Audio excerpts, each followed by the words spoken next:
are exhausted, but not physically, on a level no one dares to mention out loud.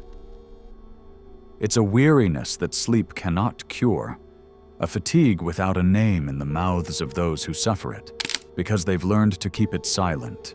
It's the weight of living quietly, of fulfilling roles they never chose, of wearing themselves out in an invisible battle the world doesn't even recognize.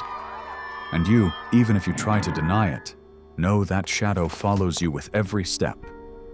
There's something strange about all this. You're expected to be there, to give, to provide, to hold everything together. But you're rarely allowed to fall. And the worst part isn't the sacrifice. It's the silence that comes after giving everything. That silence echoes hollow, a reminder that no one is going to applaud you, that your worth is only measured by how much you sacrifice. And when you dare to think of yourself, something inside you feels guilty, as if caring for yourself were a crime. Do you notice it? That poison doesn't come from outside. It's already inside you. Society never says it outright, but there's a hidden message. You are valuable to the extent that you wear yourself down. You're respected when you give in, when you endure, when you carry the load without complaint. But tell me, who notices when your back breaks? Who stays by your side when your head can't take any more noise? No one. The script was written before you were born, and they've made you believe that straying from it is betrayal. And here's the disturbing part. Many men have begun to withdraw, not from women, but from the trap of giving their soul in exchange for emotional crumbs. They're walking away from the theater where love becomes debt, where affection comes with a bill, where giving is always measured against an endless list of demands. And that retreat, though it may seem cold, is actually an act of loyalty to their own dignity. Imagine for a second that everything you've given for years was taken as if it were obligatory, that your efforts were assumed as a duty, not as a gift. Do you realize how unsettling that is? You're surrounded by people who, though they smile, have learned to see your giving as an acquired right. And suddenly, when you can't anymore, when you decide to stop, the accusation appears. Selfish, cold, distant. But no one asks what happened to your strength, to your exhaustion, to your silence. The mystery isn't why men are pulling away, but how they managed to endure for so long. Because the truth is, the rope had snapped years ago, but they kept pulling, bleeding inside without showing a drop on the outside. And now, little by little, they're realizing something chilling. They weren't born to be emotional slaves. They don't have to beg for affection or prove every day that they're worthy of love. The real question I want you to ask yourself is this: how much longer can you pretend nothing is happening? How much longer will you carry the idea that your worth depends on how much you sacrifice? The secret no one told you is that your greatest betrayal isn't in stopping giving. It's in giving until you lose yourself. And when a man understands that, when he dares to look that void in the face, only one brutal choice remains: to choose peace over recognition, dignity over applause. Because the real turning point doesn't come when someone else understands you, but when you understand yourself. And then comes the rupture, the day you decide you'll no longer negotiate your worth, the day you begin walking with a different kind of silence. Not the silence of resignation, but of freedom. That silence unsettles, frightens, because it's the silence of someone who no longer plays the game, of someone who has freed himself from the emotional debt others tried to impose. Now tell me, are you ready to hear the whole truth? Because what comes next won't let you sleep easily. And here's where it all gets even more unsettling, because there's something almost no one dares to put on the table: emotional manipulation disguised as love. It's that subtle game where words sound sweet, but underneath hide a slow poison. You're told you're loved, that you're important, but always on the condition that you play a role, that you stick to the invisible script someone else wrote for you. And when you notice, when you realize the affection you receive depends on your obedience, an alarm goes off inside you that never goes quiet again. What's truly macabre is that many men get used to that dynamic. Not because they don't see it, but because they've been taught that's how love works. That to love means to give themselves up. That to be a partner means to carry everything without questioning. That to prove courage is to endure in silence. And the more they accept that lie, the further they drift from their essence. You don't realize it, but every time you say, "It's nothing," something inside you dies a little more. Every time you swallow the discomfort of not being heard, every time you give in to an unfair demand out of fear of losing affection, you're mortgaging your peace. But there's something darker still. Control disguised as care. That constant question that seems to watch over you, but is really marking territory. That "do it for me" sold as tenderness, but little by little enclosing you in a circle that becomes harder and harder to escape. And the worst part is that, in the end, many men come to believe that's the only possible form of love. They convince themselves they should be grateful for it, even though inside they feel dimmer every day. And here's the brutal truth. Love shouldn't feel like a debt, but that's how too many men have lived it. As if every gesture were insufficient. As if you always had to give one step more, endure a little more, stay silent a little longer. And eventually, something breaks. It doesn't scream, it doesn't make noise. It simply goes out in silence. And that's the most dangerous sign. When a man stops arguing, stops explaining, stops trying. It's not calm, it's retreat. A silent retreat inward, away from the prison of expectations that suffocated him. That withdrawal isn't cowardice, it's survival. It's an act of rebellion against the emotional indoctrination that chained him. Because you know what happens when a man discovers he can live without constant validation? Something terrifying happens for those around him. He stops being manipulable. He stops obeying subtle blackmail, stops carrying guilt that isn't his, stops fearing the loss of a love that was never love, but control. And in that instant, a strange void opens, an uncomfortable silence. Because those who were used to his giving begin to realize they no longer have him under their control. And then comes the intrigue. What will that man do now? Where will he walk when at last he chooses himself? That question lingers in the air like a threat, because a man who wakes from emotional hypnosis is a man who cannot be predicted. And unpredictability always provokes fear. Maybe now you're beginning to understand. The real change doesn't come when someone else recognizes you, but when you no longer need that recognition to keep going.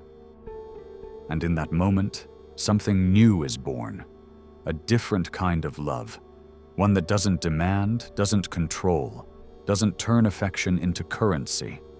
And then the question is no longer whether it's worth withdrawing, but how the hell you endured so long without doing it. But be careful. Because what comes after this revelation isn't calm. It's a silent earthquake that begins deep inside your mind. Do you want to hear it? That earthquake doesn't destroy cities, it destroys certainties. Suddenly you look around and realize something chilling. Much of what you called relationships were really invisible contracts you signed without reading a single clause. You signed with your silence, with your giving, with your fear of being alone. And now that you see it clearly, you begin to ask yourself, how much of what I lived was truly love, and how much was just a disguised pact to keep me in a role I never chose? The disturbing part is that we're not only talking about romantic relationships. This trap infiltrates everywhere. Family, work, friendships. There's always an implicit script expecting you to be the strong one, the unbreakable one, the one who endures pain silently so others won't be uncomfortable. And what do you get in return? Empty applause, thank yous that last as long as a breath, and the constant demand to repeat it tomorrow. It's like living in an endless debt, an emotional mortgage you never finish paying. And then comes the darkest part. Emotional exhaustion isn't immediate, it's cumulative. It feeds on every time you say, "It doesn't matter." On every moment you choose silence out of fear of conflict. On every time you prioritize others while dimming inside. That exhaustion doesn't shout, doesn't warn. One day you just wake up and realize you no longer have the strength to feel anything. No anger, no joy, no hope. And that apathy is the true collapse, because it can't be seen from the outside, but inside it devours everything. Many men reach that point without anyone suspecting, because they keep smiling, keep fulfilling, keep showing up. But inside, they're empty. And when someone empty decides to withdraw, he doesn't slam the door. He leaves with a freezing silence that unsettles everyone. He walks away without explanations, because he no longer needs to justify himself. That's the paradox. The more invisible his suffering was, the more incomprehensible his decision to leave will be. Now then, what happens after that withdrawal? Here's the unsettling part. For the first time, that man begins to look inward without fear. He starts asking the questions he always avoided. Who am I when I'm not serving anyone? What do I desire when I'm not meeting expectations? What remains of me when I'm no longer carrying the guilt of not being enough? And those questions are dangerous, because each answer rips away a piece of the programming he was raised with. The curious thing is that, in that process, many discover something no one ever told them. Authentic love shouldn't wear you out. It should sustain you.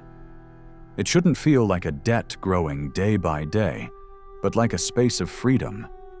But of course, reaching that conclusion means facing head-on all the times you confused love with obedience, affection with dependence, care with control.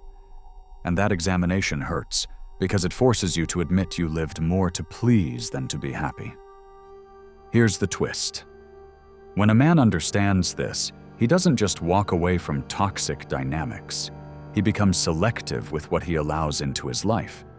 He stops giving access to just anyone, stops giving away his time as if it were infinite, stops carrying other people's guilt. And that change frightens, because now he's the one setting the rules of the game. He's no longer the obedient soldier of expectations. He's the architect of his own space. And the most disturbing part of all is this. The man who begins choosing peace over sacrifice is accused by society of being cold, insensitive, selfish. But in reality, the only thing he's doing is reclaiming a right that was always his, the right to exist for himself. And when someone dares to do that, the inevitable happens. The world around him begins to shake. Are you ready to see what happens when a man decides to be free? When a man decides to be free, everything that seemed stable collapses. He no longer responds to emotional blackmail, no longer runs after recognition that never comes, no longer kneels at the altar of expectations. And the most unsettling thing is that, in doing so, he begins to radiate a strange force, a calm that depends on no one. And now that we've made it this far, before we continue, I want to present the following to you. Our book, The Formula of Awakening, is now available. Do you feel like there's something inside you that wants to awaken, but you don't know where to start? Then I invite you to transform your way of thinking, and with it, your way of living. Discover who you can become. Start today. The link to get the ebook is in the first pinned comment of this video. Grab your copy now at a great price. With that said, let's continue with the video. That calm unsettles, because it's the reflection of someone who no longer needs permission to exist. It's as if he ripped off his chains all at once and now walks with a lightness impossible to comprehend for those still trapped. And it's at that point that a truth emerges almost no one can bear to hear. The man who chooses peace inevitably exposes the misery of those who fed on his sacrifice, because his absence isn't just physical, it's a mirror reflecting everything others don't want to see, that they depended on his silence, his endurance, his blind giving. And now, without him, they stand naked before their own shortcomings. That hurts more than any shout, because you can't manipulate someone who's no longer willing to play. But here's what's truly transcendent. When a man walks away from what consumes him, he's not running away. He's saving himself. He's choosing life over inertia, dignity over weariness. And that decision opens a new path. Relationships that aren't cages, bonds that aren't debts, loves that aren't chains. That's the silent revolution many don't see coming. Now I want you to pause a second and think. What would happen if more men began to choose like this? What would happen if we stopped measuring worth in sacrifice and started measuring it in authenticity? Let me be clear. The world would tremble. Because a man who chooses himself is no longer a slave to anything. And when that freedom multiplies, it changes everything we know about how we relate. And maybe now you understand. This video isn't an attack. It's an invitation. An invitation to look inside yourself and ask once and for all, are you living to be accepted or to be free? Only you can answer, but be careful, because that answer can change everything. If you've made it this far, I want to propose something. Write in the comments the phrase, "I choose my peace," and you'll see you're not the only one who feels these words resonate like an echo deep inside. Subscribe if you want to keep hearing truths no one tells you anywhere else, and ring the bell, because what's coming will be even more brutal. And now I say goodbye, but not in the way you imagine.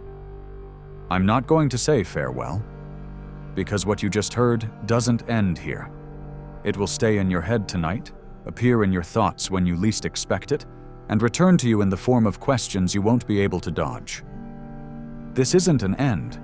It's the beginning of something that has already started inside you. And believe me, that voice you now hear in your mind isn't me. It's you awakening.